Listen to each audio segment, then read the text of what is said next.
Hey guys, how's it going? I have some bad news, which is why I'm not doing a terrarium video today. But today I'm going to be just watercoloring some line drawings of plants that I've done. So the watercolor pencils that I'm going to be using are seriously the cheapest ones known to man. I bought them from Walmart while I was traveling because I was bored and wanted something to do. So just gonna start and I'll tell you guys while I'm going what disaster has befallen my plant collections. So I was all set to do the terrarium. I had all of the ingredients, I guess you would say, and then I noticed that my fern that I was going to plant in the terrarium had fungus gnats, and I was like, oh, can't put him in there while he has fungus gnats. So I decided to go and get some peroxide treat him, and that was all sweet. And then the next day I noticed my Monstera Andersonii had a few mealybugs on it. Again, I was like, oh yeah, it's all sweet, I can deal with this. So I decided I needed to treat all of my plants then, because my Monstera have been kind of near everyone in the not too distant past for watering. I usually just take all my plants outside and they can kind of get a bit mixed up from room to room, and so I really couldn't guarantee it hadn't been in contact with every single one of my plants. So I had white oil, sprayed him with white oil, and then I was like, oh, I'm running out. I'll go to Bunnings, go grab some more white oil.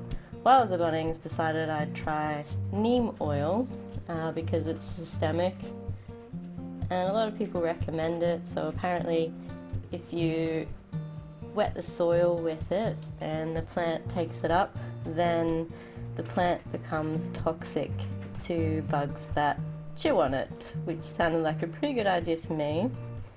So happily treated some of my plants that day, retreated the Monstera with the neem oil, even though he'd already been treated with the white oil. I was like, better to be safe than sorry. So then I woke up the next morning to find one of my fiddly figs looked like it was on death's door, and I was like freaking out, like full on freaking out. I was like, I am about to lose this plant. So anyway, I got serious. I chopped more than half of it off. Unfortunately, I feel like that was the right decision, or maybe that's fortunate, I don't know. Anyway, chopped him back majorly, massive soak in neem oil, all of this hurrying around because I had to get to work as well. Gave him a good old spray, and I'm pretty sure he had spider mites, which is very, very bad, not a good thing, possibly a death sentence for plants. So then of course I'm freaking out about all the rest of my plants. I don't have time to finish treating everybody, unfortunately, so I have to go off to work, go about my day, pretend that my whole plant collection is not at risk of perishing, and then the next day I treat everyone with the neem oil. So I don't really want to start trying my first terrarium until I know that I don't have a bad bug situation going on, and it's just going to immediately kill the whole terrarium off, because I've kind of got all the proper ingredients and I just want to give it the best chance at succeeding possible, I suppose. So anyway, I've been meaning to do this for quite some time now, so finally getting to it, which is a good thing. But yeah, I'm pretty disappointed that I don't get to start my terrarium build just yet. But anyway, here we are.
there's part one. I'm gonna leave that to dry and I'll come back and do the other picture. And I'm back with a different setup and a different picture on a different day. So this is my other drawing that I'm going to be colouring in today. Same deal.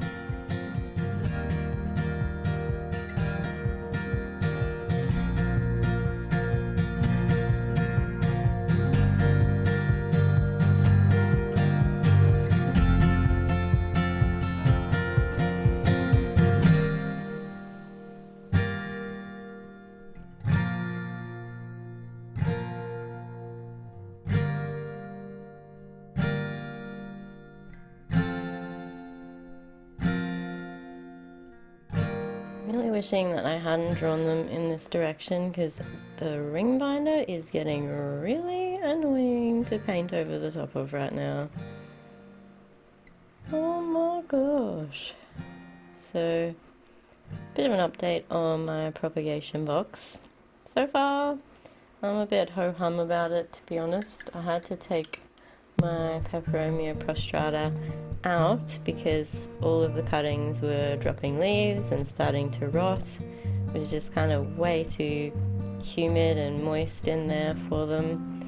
There's a couple cuttings that are doing really well from the scindapsus, but overall I'm not super impressed with it. It's not like they're doing phenomenally well, I guess, which is kind of what I expected from other people's videos, but then maybe I've done it wrong. Maybe I should have waited until the weather was warmer. But it's been pretty warm here, like,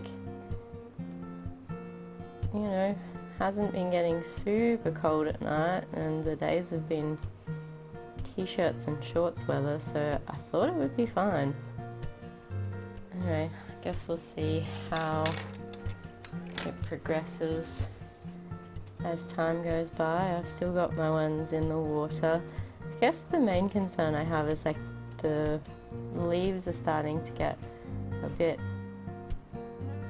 soft and squishy and fungusy, which makes me worry that I'm going to lose more leaves than is necessary compared to like the ones that are in water.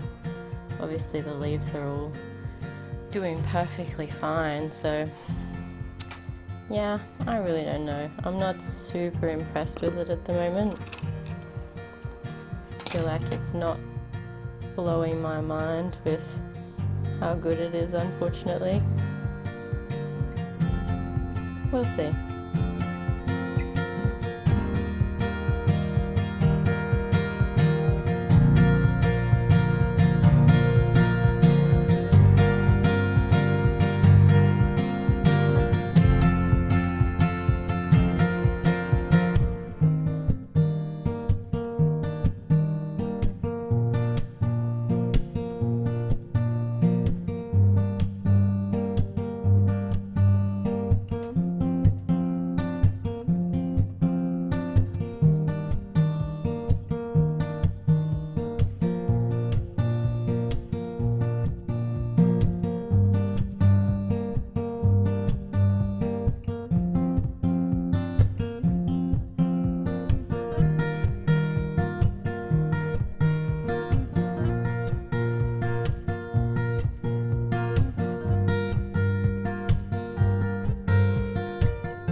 There we go, all finito. So now that's done, I'm hoping that my next video might be setting up my first terrarium. Otherwise, if it's still not looking like that's a good idea, I have a little Calathea Freddy that I'm going to transfer to my first ever hydro plant, so that's going to be a little bit of fun too. Anyway, see you guys in the next one.